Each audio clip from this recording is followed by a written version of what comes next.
নওগাঁর লোকের মতো গালি এত স্মার্ট ভাবে কেউ দিতে পারে না। প্রয়োজনেও দেয়, বিনা প্রয়োজনেও দেয়। বলছে হারামজাদা, এটা পান আন।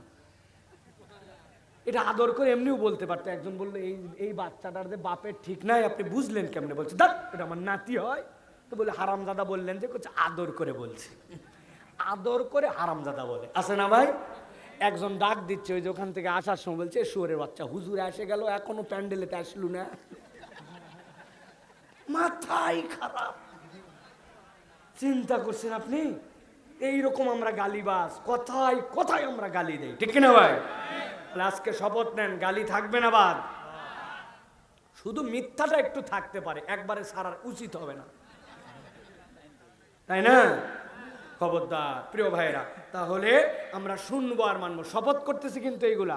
3 নম্বর, আমরা বলেছি আল্লাহর কোনো বিধান আমার মাথায় কাজ করুক বা না করুক, আমি বলবো আল্লাহ তোমার বিধান সঠিক, এতে কোনো সন্দেহ সন্দেহ সন্দেহ বাস, শেষ কথা। সব আমি পালন করতে পারি না, কিন্তু ওটা নিয়ে কোনো এক্সকিউজ দেই না। বোরখা পরছে, ব্যাকডেটেড লাগে।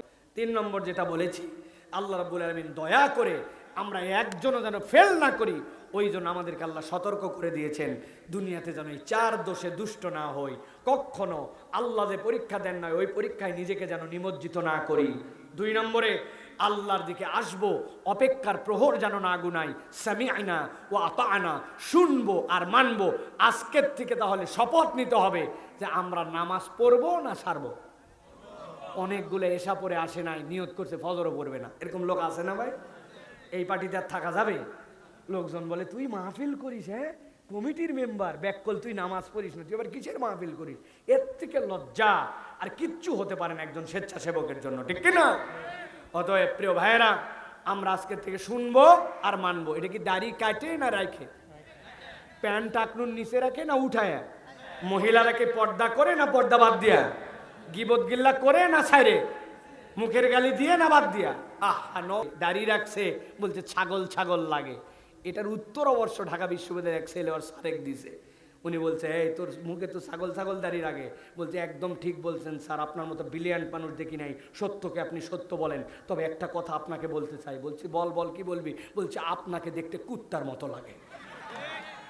বলছে এত বড় কথা বললি আমি তোর স্যার? বলছে আপনি স্যার ওই জন্যই বলছি, আমার মুখ ছাগলের মতো আছে, দাড়ি ছাগলের জন্য ছাগল দাড়ি রাখে, আপনার মুখে দাড়ি নাই, কুত্তার মতো, তো কি বলবে?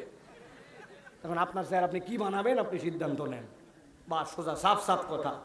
এই জন্য প্রিয় ভাইরা, আল্লাহর বিধানে কোনো সন্দেহ করা যাবে না। আর 4 নম্বর বলেছি, শয়তানের ধোকায় পড়ে আল্লাহর বিধানে খুদ ধরে আমি অজুহাত খুঁজবো না, বরং যখন অজুহাত কিছু দাঁড়াবে বুঝবো শয়তান আমাকে এখন ফুসলাচ্ছে, অতএব কোনো অজুহাত মানতে পারি না। সবগুলা বাধার প্রাচীর চৌচির করে আল্লাহর দিকে থাকতে হবে। রাজি আছেন ইনশাআল্লাহ? আল্লাহ বলছেন এইগুলা খালি কোয়ালিটি নিয়ে আয়, আমি আল্লাহ আলোর বন্যা দিয়ে দেবো তোর ডানে আর ডানে সামনে, তুই আলো নিয়ে জান্নাতের দিকে দৌড়াই দৌড়াই ঢুকে যাবি ইনশাআল্লাহ। আল্লাহ আমাদেরকে কবুল করুক, বলেন আল্লাহুম্মা আমিন।